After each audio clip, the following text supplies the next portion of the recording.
Children, आज हम आगे से कहानी को शुरू करते हैं जहां हमने पीछे छोड़ा था, उससे आगे आज बढ़ते हैं। आगे बढ़ने से पहले एक बार संक्षिप्त में मैं आपको कहानी फिर से सुना देता हूं। तिब्बत के 32वें राजा सोनगवसेन का मंत्री लोनपोगा, जो अपनी चतुराई अपनी बुद्धिमत्ता के लिए बहुत ही प्रसिद्ध था और अपनी हाजिर जवानी के लिए दूर दूर मशहूर था। उसका एक बेटा था जो जवान हो चुका था और उसकी शादी और कमाने की बात को लेकर के वो हमेशा चिंतित रहते थे। वो सोचते थे कि इतने भोले भाले और सीधे साधे लड़के से कौन शादी करेगा और ये अपना जीवन कैसे बिताएगा। अपने बेटे की इसी बुद्धिमत्ता की परीक्षा को लेने के लिए उन्होंने 100 बेड़े देकर के उसको शहर भेजा। शहर में उसको एक लड़की मिली जिसने उसकी समस्या का समाधान किया और 100 बोरी जौ देकर के उसको वापस घर भेज दिया। उसके इस कार्य से उसके पिता बिल्कुल भी संतुष्ट नहीं हुए और दूसरे दिन उन्होंने फिर उसे वही 100 बेड़े दी और फिर उसे यही कहा कि इनको मारना बेचना नहीं है और 100 बोरी जौ फिर भी लाना है। दूसरे दिन वो फिर शहर गया उन्हीं बेड़ों को लेकर के और पता नहीं मन में जो विश्वास था उसी विश्वास के बलबूते पर वो लड़की फिर आई। उसने फिर उस अपनी समस्या को उस लड़की को कह सुनाया और उस लड़की ने फिर उसकी सहायता की। इस बार उसने बेड़ों के सींग काटे, उनको बेचे और जो पैसे मिले उनसे 100 बोरी जौ खरीद करके लोनपोगार के बेटे को दे दिए। बेटा घर में गया और घर में जाकर के अपने पिता को 100 बोरी जौ सौंपते हुए बड़े ही विजेता की मुद्रा में बोला कि ये लीजिए आपकी 100 बेड़े और ये 100 बोरी जौ। लोनपोगार ने कहा, जिस लड़की ने तुम्हारी सहायता की है अगर वो वास्तव में इतनी बुद्धिमान है तो तुम जाओ और जाकर के मेरा यह संदेश उसे दो कि वह मुझे 9 हाथ लंबी, कितनी 9 हाथ। अब ये समझिए कि ये भारतीय या देशी नाप है गांव का। 9 हाथ, हाथ का मतलब हो गया ये ऐसे पूरा हाथ नहीं, ऐसे नहीं, ये हाथ। और ये लगभग 1.25 फीट हो जाती है। ये 1.25 फीट की दूरी हो जाती है, नाप हो जाती है, लंबाई कम से कम। ये आप जान के चलिए। तो कुल मिलाकर 9 हाथ। तो 9 हाथ लंबी राख की रस्सी बना करके देना है।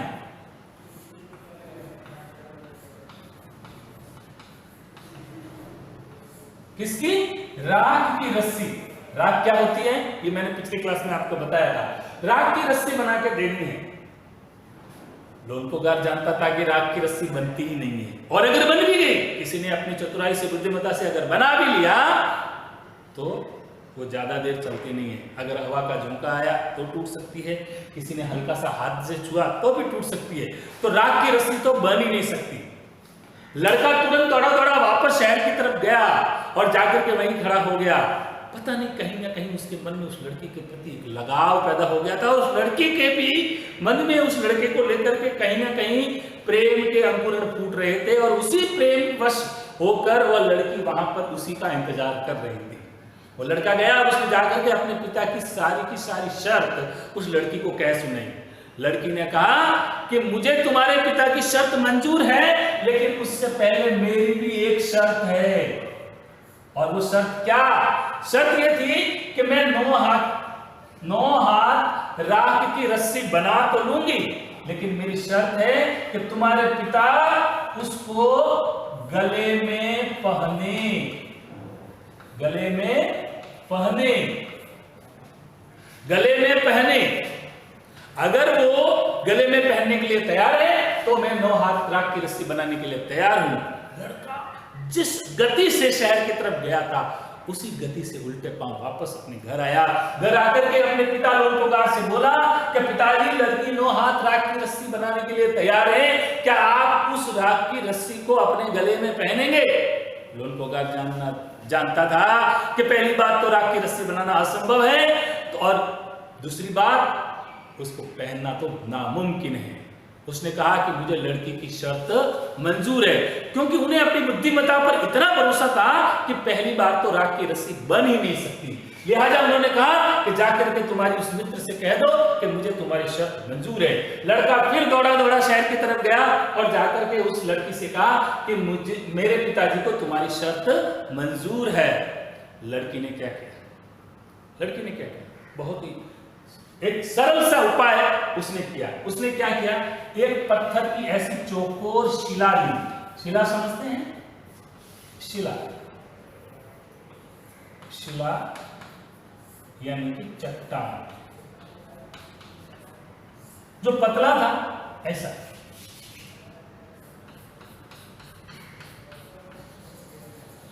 ऐसी एक चट्टान उसने ली। एक एग्जांपल आप देख सकते हैं, इस प्रकार से एक उसने चट्टान ली और एक रस्सी को ऐसे, ये दिखाई दे रहा है आपको, ऐसे उसने गोल गोल करके उस चट्टान के ऊपर रख दिया। आपको दिखाई दे रहा है इस रस्सी के ऊपर बल, बल यानी सलवटे, ये ऐसे ऐसे ऐसे ऐसे। तो आप लोगों ने देखा होगा इस प्रकार से रस्सी बनी हुई होती है ऐसे। तो ये सलवटे हैं इस रस्सी के ऊपर, उस बल को उसने ऐसे के ऐसे समेट करके रख दिया और रखने के बाद इसके ऊपर केरोसिन डाल दिया और केरोसिन डाल करके इसको जला दिया। तो जो रस्सी के जो बल थे वो ऐसे के ऐसे एक माला के रूप में शिला के ऊपर स्थिर रह गए। इसकी जो सलवटें थी इनमें किसी भी प्रकार का कोई भी फर्क नहीं पड़ा, ये ऐसे के ऐसे बल माला के रूप में शिला के ऊपर रह गए। साधारण तौर से आप लोगों ने देखा होगा कि जब आप कोई भी पेपर भी जलाते हैं, कागज भी जलाते हैं, तो चौकोर कागज जलने के बाद इतना सा ऐसे चौकोर का ऐसे रह जाता है। तो ये राख जो रस्सी की है वो ऐसे के ऐसे, ऐसे के ऐसे, ऐसे के ऐसे, ऐसे के ऐसे शिला के ऊपर पड़ी रह गई। लड़की ने उस शिला को उठाया और उठा करके सीधी लोन को गार के पास लेके चली गई और कहा कि लीजिए, राख की रस्सी तैयार है, अब आप इसे गले में पहनिए। लोन को गार को काटो तो खून नहीं।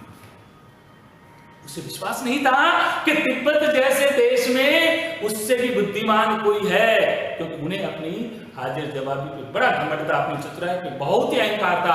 आज उस लड़की ने उनके अहंकार को चूर चूर कर दिया और राख की रस्सी बना करके उनके सामने प्रस्तुत कर दी।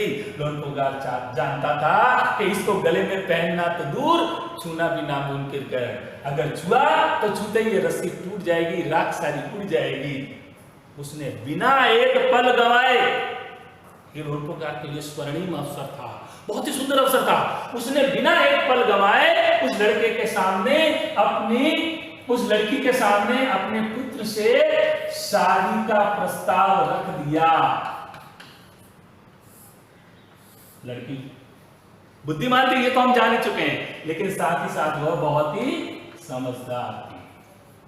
अब यहां उसकी समझ काम आ रही है। देखिए, बुद्धिमानी और समझ दोनों में फर्क है। बुद्धिमानी से आप समस्या का हल निकाल सकते हैं, किसी भी प्रकार की समस्या हो, आप अपने विवेक का, अपनी बुद्धि का इस्तेमाल करके कितनी भी बड़ी समस्या हो उसका समाधान निकाल सकते हैं। वहीं दूसरी तरफ आप अपनी समझदारी से आए हुए अवसर को पहचान सकते हैं। इसमें आपकी समझ काम आती है, बुद्धि नहीं, ज्ञान नहीं, विवेक नहीं, समझ। तो दोनों में बड़ा फर्क है।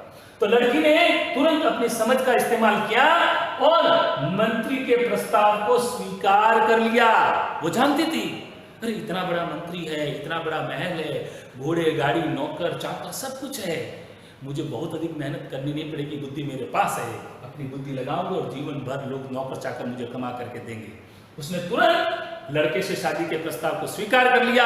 लोनपोगार ने और राजा की उपस्थिति में दोनों की धूमधाम से शादी हो गई और लोनपोगार निश्चिंत हो गया। क्यों? कि भले ही उसका लड़का जो है सीधा साधा और भोला था, मगर लड़की यानी कि उसकी पत्नी अब समझदार मिल चुकी थी, बुद्धिमान मिल चुकी थी। इस प्रकार से दोनों की धूमधाम से शादी हो गई और लोनपोगार निश्चिंत होकर के अपना जीवन आगे बिताने लगा और सब लोग मिलकर के साथ रहने लगे। इस प्रकार से प्रिय विद्यार्थियों, आपने देखा इस कहानी से हमें क्या शिक्षा मिलती है कि हमें बुद्धिमान तो होना ही चाहिए, साथ ही साथ हमें समझदार भी होना चाहिए। बहुत अधिक बुद्धि होने से भी कोई काम की नहीं है अगर आप में समझ नहीं है, क्योंकि बुद्धिमत्ता से आप अपनी समस्याओं का समाधान कर सकते हैं और समझदारी से आप अवसर की पहचान कर सकते हैं। तो अवसर को पहचान करके अपनी बुद्धि का इस्तेमाल करना ही सर्वश्रेष्ठ समझदारी है, सबसे उचित है। आइए अब आगे चलते हैं और इस पाठ के कठिन शब्दों को देखते हैं। अब तक जितने भी मैंने 3 क्लासों के अंदर आपको पढ़ाया है, उन 3 क्लास के अंदर कौन कौन से कठिन शब्द इस पाठ के अंदर आए हैं, आप लोग अपनी किताब निकालिए और किताब के अंदर देखते जाइए, पहली लाइन के अंदर, उससे मालूम चलेगा आपको। ठीक है, जैसे 32वें का मतलब क्या हो गया?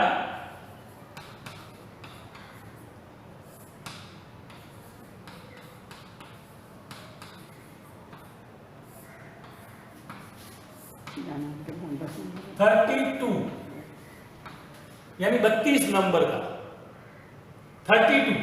32 में राजा, जिसे हम बादशाह भी बोलते हैं, सम्राट भी कह सकते हैं, ये इसके समान अर्थ आप हो सकते हैं। कुछ जगह महाराज भी बोल सकते हैं।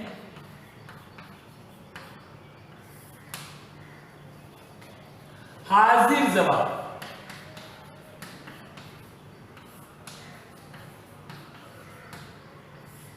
यानी तुरंत उत्तर देने वाला।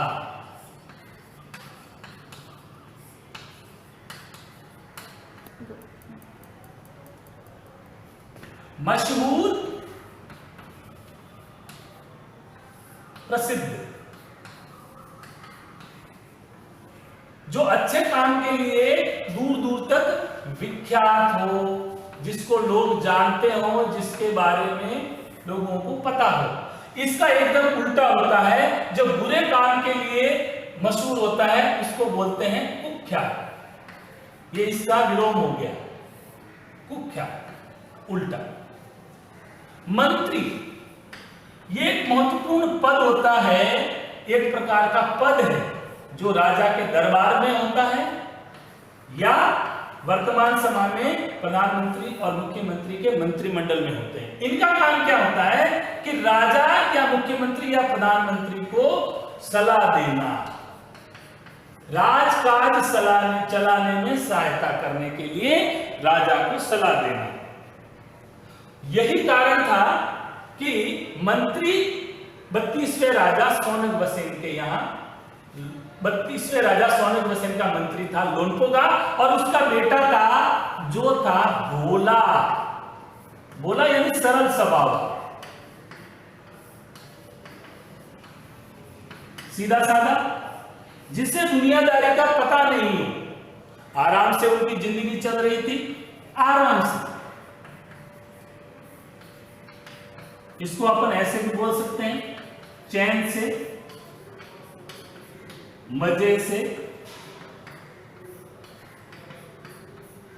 मेरे ख्याल से आपको दिख रहा होगा अच्छे से, ठीक है। अगर नहीं दिखे तो आप लोग थोड़ा सा वीडियो को जूम कर लीजिएगा, और मुझे लगता है स्पष्ट दिखाई देगा। और इसको सारा का सारा आप अपनी नोटबुक के अंदर नोट करते हुए जाइएगा, ठीक है। मुझे लगता है आज इस क्लास के अंदर इतना बहुत होगा। बाकी के जो कठिन शब्द हैं अगले पेज के, वो मैं आपको कल की क्लास के अंदर दिखाऊंगा, ठीक है। Thank you.